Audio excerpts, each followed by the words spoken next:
Hello, my name is Mike Baker, and I'm the manager of museums and archives for the County of Elgin.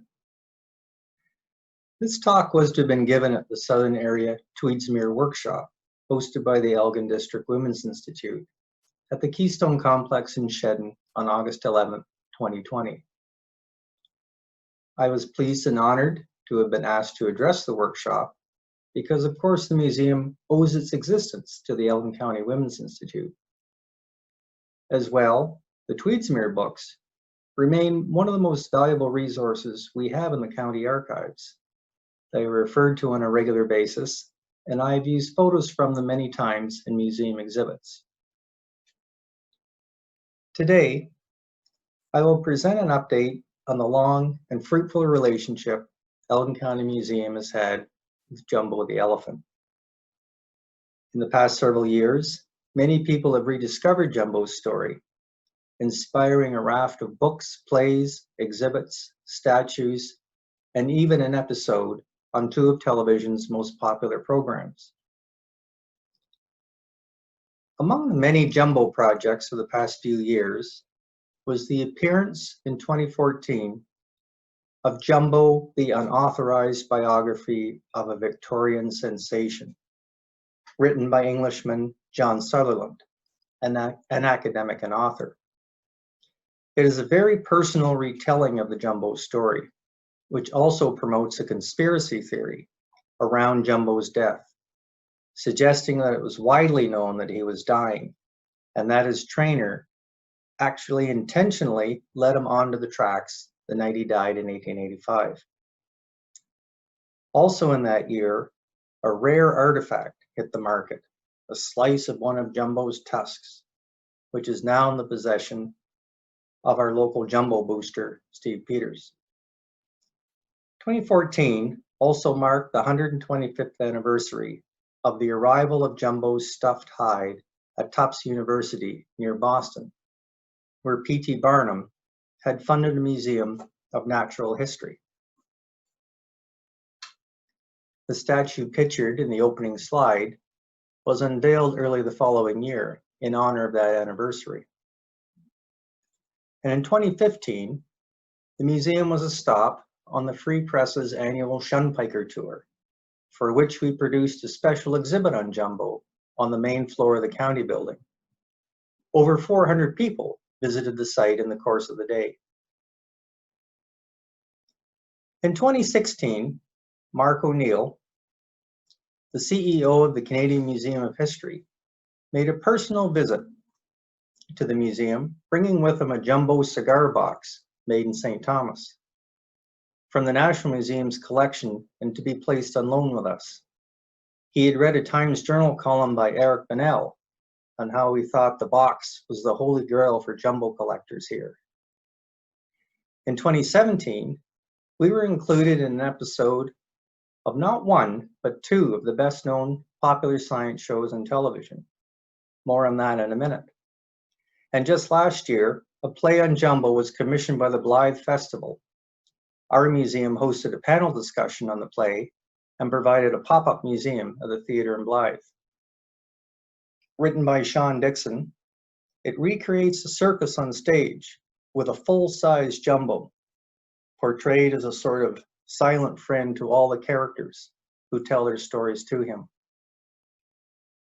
For the museum, possibly the most interesting and certainly the most surprising of these recent Jumbo projects was the request in the spring of 2017 by our production company to look at our tiny Jumbo collection to see if it could be incorporated into the Philomela script they had sold to both the CBC and the BBC.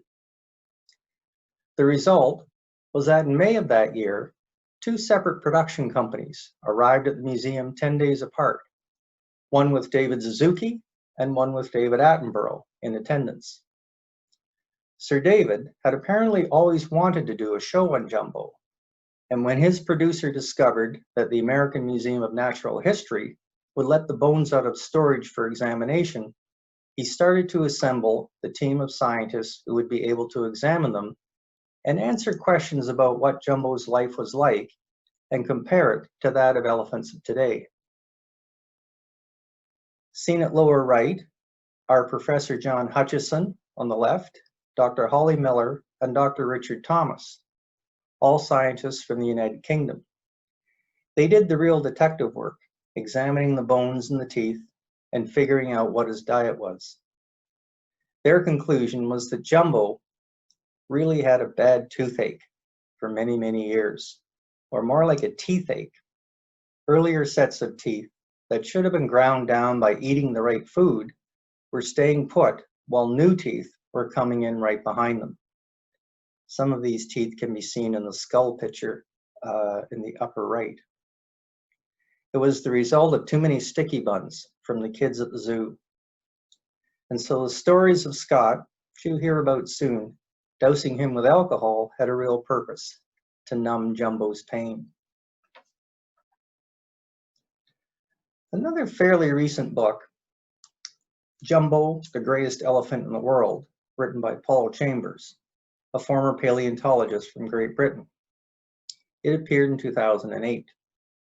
It provides a very detailed tracing of Jumbo's life and the world he lived in during the years of his greatest fame, from 1881 to his death in 1885. What follows is a brief outline of Jumbo's life drawn from this book. The first recorded sighting of Jumbo is recounted in a book by British explorer Samuel White Baker, who met him in Africa shortly after his capture in 1862 in the region known today as Eritrea. Only about a year old, he was then in the hands of his captors, a group of Hamran tribesmen led by Tahir Sharif. White recalls seeing 2 elephant calves, one of which he describes as a scrawny runt, who he thought wouldn't be able to make the long journey to Europe. And yet, it was this runt who would become the first African elephant to be brought to Europe in many years, and who, by the time of his death, had become the first animal to achieve transatlantic stardom. When Jumbo was captured in 1862, there were only about 20 elephants in European zoos, and all of them were Indian, a much smaller animal than the African elephant. In 1851, a stuffed female African elephant was shown at the Great Exhibition of that year. It drew thousands. By the 1860s, interest in African elephants was quite high enough to make the dangerous and expensive trip to Africa to capture one worthwhile. The 2 largest and oldest zoos of the day were in London and Paris, both of which are still going. The London Zoo, in fact, until recently, received about 1 million visitors a year. More formally known as the Zoological Society Gardens in Regent's Park, it was established in 1828. In the lower right is the Giraffe House, built in 1836 and still in use. In Paris, the zoo is in a very old public park called the Jardin des Plantes, itself established in 1626 as a medicinal herbarium for Louis XIII. The animals arrived after the Revolution in the 1790s, when the royal menagerie was moved there from Versailles. Both zoos had elephants, but none were African. In London, Jack, an Asian elephant who had been a crowd favorite, had died in 1847. He'd been the largest in Europe and was known as a great tusker. That is, he sported a pair of very large tusks. His death was followed by the demise of a female elephant in 1855.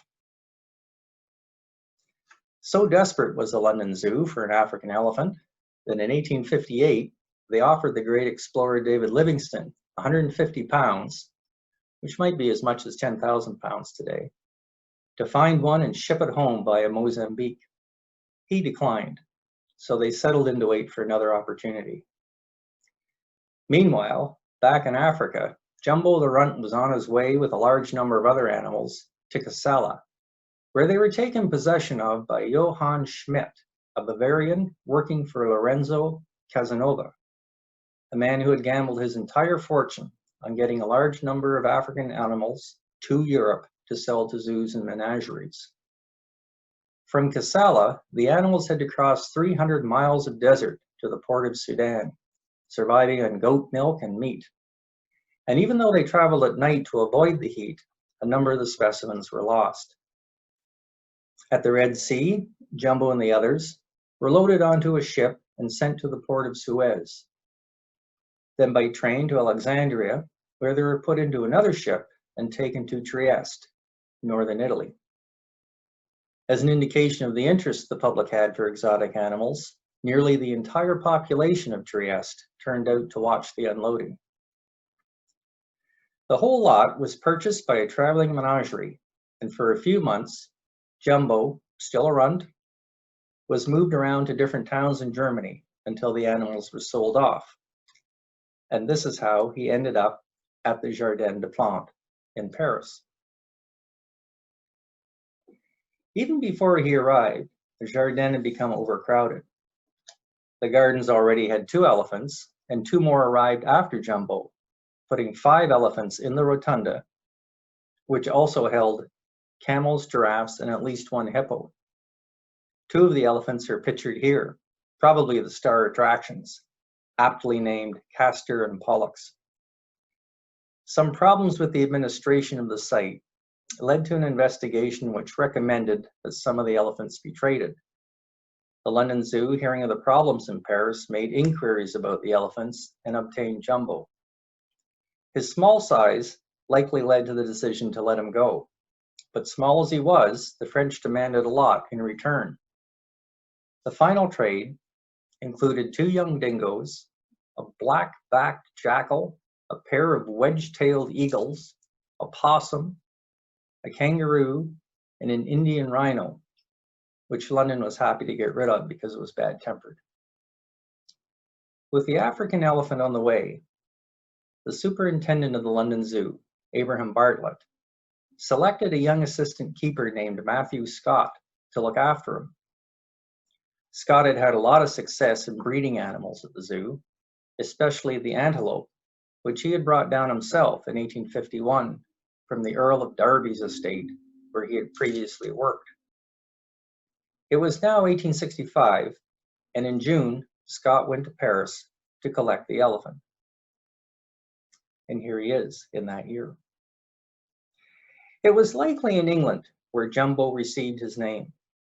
Street slang at the time referred to a raggedly dressed person with a patched coat as my Jumbo, a reference to a similarly dressed holy man in Africa, known as the Mumbo Jumbo, who resolved domestic disputes.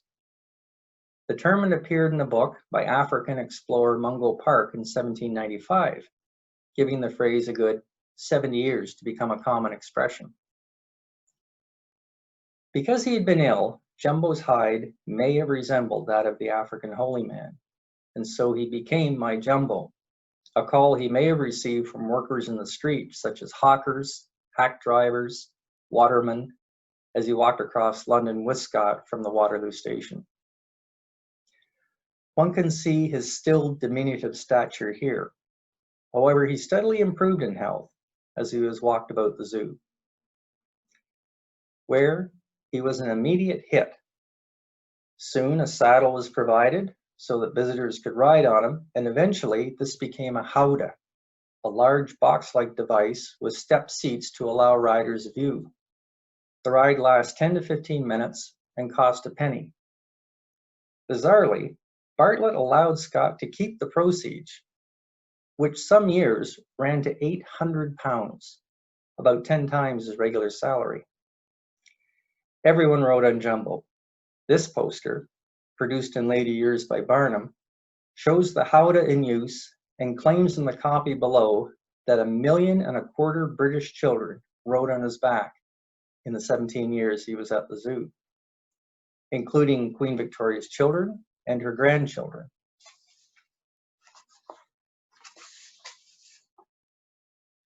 Scott's close bond with Jumbo was greatly strengthened at the end of 1867, when Jumbo grew quite ill. His recovery at Scott's hands was dramatic and rumored at the time to have been hastened along with, quote, bucketfuls of scotch. This comes from the reminiscence of a zoo employee and is quoted in Chambers' book. Jumbo could never shake his alleged weakness for booze. In fact, it is referred to in this popular song, written in 1882, just before his trip to America. One verse is, "Oh, have you seen the elephant?" is all the people's cry. "The great and mighty elephant who stands so broad and high. He daily eats a ton of hay and drinks upon the sly a tub of circus lemonade and several pints of rye." As the years passed, there developed a new cause for concern.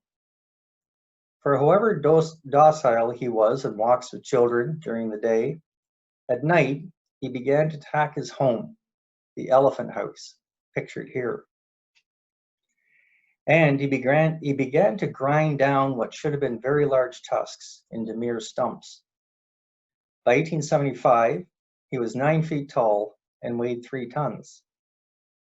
Only Scott could control him, and he used this to his advantage, often being rude, obstructive, and secretive to his fellow keepers and his superiors.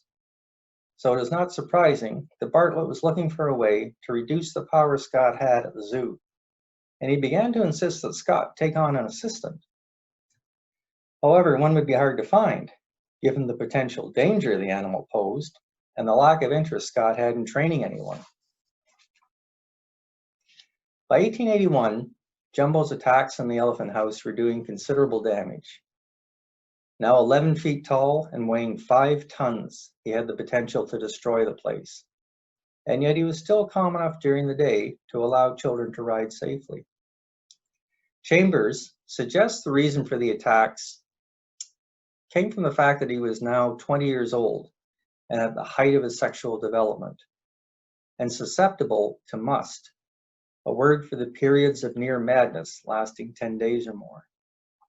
So worried was Bartlett that by the end of 1881, he had received permission to destroy the animal with a high-powered rifle if he was forced to, in the event of an illness or accident befalling Scott. But it was just at this moment, late in 1881, that Bartlett received a telegram, which read, "What is the lowest price you can take for the large male African elephant?" Signed, Barnum, Bailey, and Hutchison. Since 1871, P.T. Barnum had been traveling a museum, a menagerie, a caravan, and a hippodrome around the U.S. by rail, calling it the greatest show on earth. In 1881, he merged it with shows belonging to James Bailey and James Hutchison. They were looking for the next big thing, and Jumbo seemed to foot the bill. But with the 1882 season approaching, they would have to move fast. Bartlett wasted no time in replying. He would take 2,000 pounds, then about 10,000 US. Today, this would perhaps be as much as 240,000 pounds, or about 412,000 Canadian dollars. Bartlett also insisted that the Americans arrange and pay for the shipping. Matthew Scott, who likely heard about the sale through the Times newspaper, was to accompany Jumbo, and Bartlett was probably delighted with this. Now 5 tons and 11 feet high, the question was how to move him. The plan was to build a box, a giant crate on wheels, to take him to the dock. And as you can see, Jumbo didn't think very much of this. This is from a Barnum poster, which is a fairly accurate portrayal of his trip to America. At one point, the plan changed to one where they would walk Jumbo to the dock. But on the day they tried walking him, he reached the road and stopped dead, sank to his knees, and howled. This was too good for the papers to pass up, and there followed extensive coverage of Jumbo's refusal to go. Letters to editors flooded in, demanding that Jumbo stay. When his London agents asked Barnum what to do, Barnum replied, "Let him lie there as long as he wants to." After all, you couldn't buy publicity like this. Popular opinion against the sale mounted. Several Zoological Society members even launched a court battle against the zoo's trustees, arguing that the animal was dangerous and shouldn't be sold on moral grounds. Also, the society charter didn't allow the sale of significant specimens. While all this was going on, Jumbo stayed on the job in the zoo, giving rides to a steadily growing number of visitors. Zoo attendance skyrocketed. On February 27, 8,500 people visited, whereas a year earlier on that day, only 647 had attended.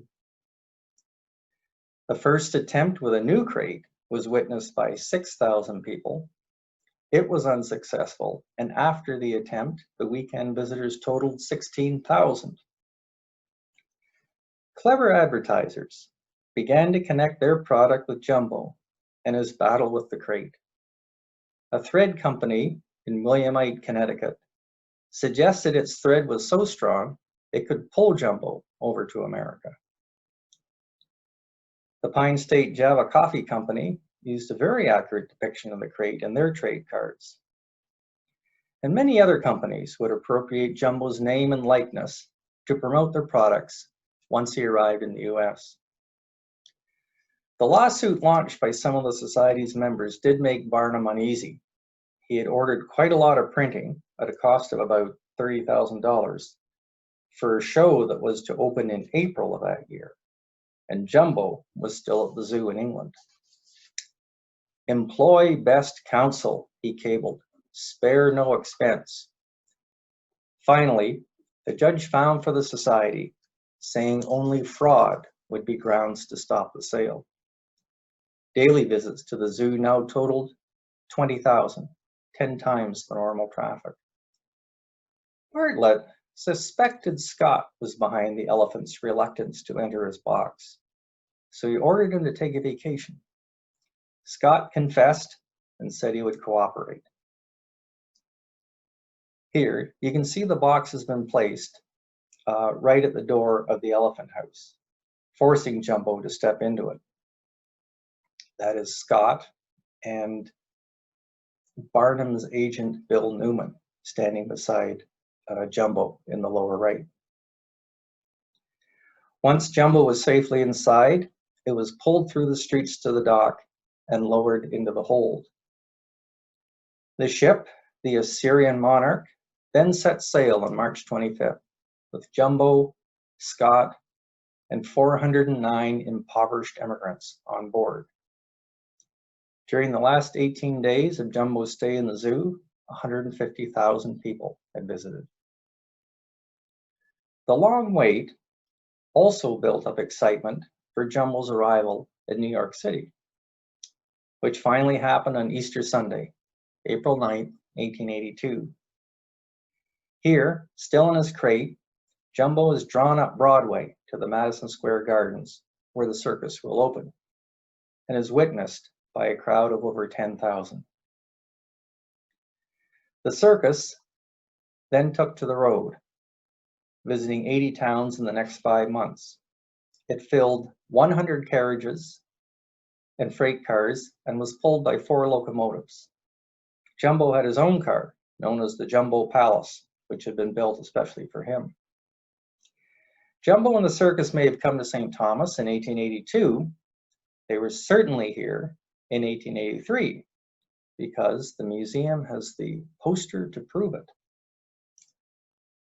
This was found during the renovation of a house in Forest Ave in 1983. Some boards that were removed from the building renovation had once been part of a fence or a hoarding, and that's when the poster had been plastered onto them. Then they had been flipped over and reused in the building, and thus protected the paper poster until the renovation a century later. A complete poster can be seen at right. By the fall of 1885, Jumbo was ill again with an unknown ailment. Barnum, now concerned that the end could be near, put the best taxidermist in the US, a man named Henry Ward, on call. And that call came September 16, 1885. The collision occurred after the end of the second show. Jumbo and the smallest elephant, Tom Thumb, were being led along the tracks on the Grand Trunk main line, which is CN today. A signalman failed to stop an oncoming freight. Jumbo ran down the tracks, but the engine caught up to him, threw him into the adjacent circus train, and then itself derailed. He only survived for a few minutes. In Barnum's version, seen on the right, Jumbo charges the train in an effort to save Tom Thumb. Tom Thumb did survive with only a broken leg. Over 100 men were needed to pull Jumbo off the tracks. Ward arrives from Rochester the next day and proceeds with the help of local butchers to remove the hide and clean the bones. Spectators were charged 5 cents by the landowner to watch. Many things were discovered in Jumbo's stomach, mostly coins, possibly grabbed by Jumbo's trunk from the outstretched hands of youngsters while still at the zoo. This collection, composed of a charm in the shape of a 6-shooter, a pig-shaped match safe whose head is on a hinge, a collar stud, and a tooth, among other things, was obtained by a boy named Bert Sumner. He's pictured here in the famous shot of the dead Jumbo. He's in the broad-brimmed straw hat right behind Jumbo with a hand in his pocket. The hide was stuffed, the skeleton reassembled, and both were then put on tour with the circus for 3 years. You can see them displayed in a tent just going up in the upper left. The unveiling of the skeleton in February of 1886 inspired this political cartoon, the lower left, entitled Patching Up the Republican Jumbo for 1888 by Joseph Kepler. It was published in Puck, the premier journal of graphic humor and political satire in the US. Here, Kepler uses the recently reassembled skeleton of Jumbo to carry the Republican platform for the coming '88 election. A note on the banner at left refers to an accident, though here it's not a collision with a train, it's the loss of the White House in 1884. The bones would eventually go to New York, to the American Museum of Natural History. Here, they were on permanent exhibit until 1969. The display is seen at upper right. They reappeared for a few months in 1993 to mark the 200th anniversary of the circus in America. The skeleton was returned to storage that fall. The picture of the skull and teeth in the lower right was taken during the time they are unpacked for the filming of the television shows. In April of 1889, the stuffed hide was sent to Tufts University near Boston. Barnum had paid for the building of a natural science museum on the campus, that's it to the left, which he filled with specimens he found or retired from the circus. This was taken on the day the hide arrived, and it has just been discovered that Jumbo was too big to fit in the door. The doors and much of the surrounding stonework had to be removed to get him in. Jumbo remained here until fire destroyed the building in 1975. The only piece that survives is his tail, which was in the archives by then. It had finally fallen off after being pulled on so many times by students, hoping for good luck before an exam. The morning after the fire, a member of the athletics department filled a peanut butter jar with ashes from the area where Jumbo had stood. It too is regarded as a good luck charm by the college's teams. This is Tufts' authority on Jumbo, Professor Andrew McClelland, and below is the tale in its archival box. Jumbo's role on the campus has continued to grow over the years, becoming the college's unofficial mascot in the 1930s. Today, all teams are named Jumbos, and they wear a crest depicting the head of a fierce-looking Jumbo with a couple of very pointy tusks. The 125th anniversary of the arrival of the stuffed hide in 1889 was marked in 2014 with a major exhibition and a book, and the unveiling the following year of a full-size bronze statue designed by a well-known American sculptor, Stephen White. It is based on a photo from his time at the zoo, and in it, Jumbo was about to catch a bun in his mouth, thrown by his keeper, Matthew Scott. As with Tufts, the association with St. Thomas has been gradually built up. But for years, the town tried to live down its association with Jumbo. In this booster book, printed in 1914, Jumbo gets a nice 2-page entry. However, it begins by noting that the newspaper in town, quote, still receives inquiries every little while from some part of the civilized world asking for the date and story of the killing of Jumbo.